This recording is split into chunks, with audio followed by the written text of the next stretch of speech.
Simple English sentences with Telugu meaning. Telugu అర్థంతో సరళమైన English వాక్యాలు. మీ పేరు ఏంటి? నీ పేరు ఏంటి? What is your name? నా పేరు Radhika. My name is Radhika. మీది ఏ ఊరు? Where are you from?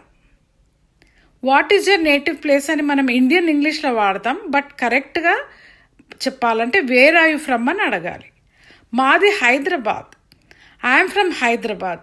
What is your native place అనే క్వశ్చన్కి answer my native place is Hyderabad.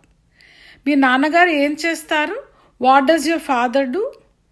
మా నాన్నగారు advocate or lawyer. My father is an advocate or lawyer. మీ అమ్మగారు ఏం చేస్తారు? What does your mother do? మా అమ్మగారు గృహిణి. My mother is a home maker. మీకు అన్నలు లేదా తమ్ముళ్ళు ఉన్నారా?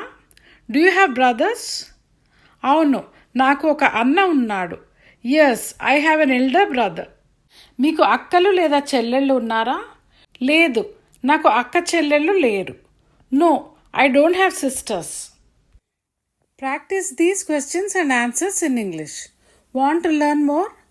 Watch my video on household chores in English. Link in the comment section.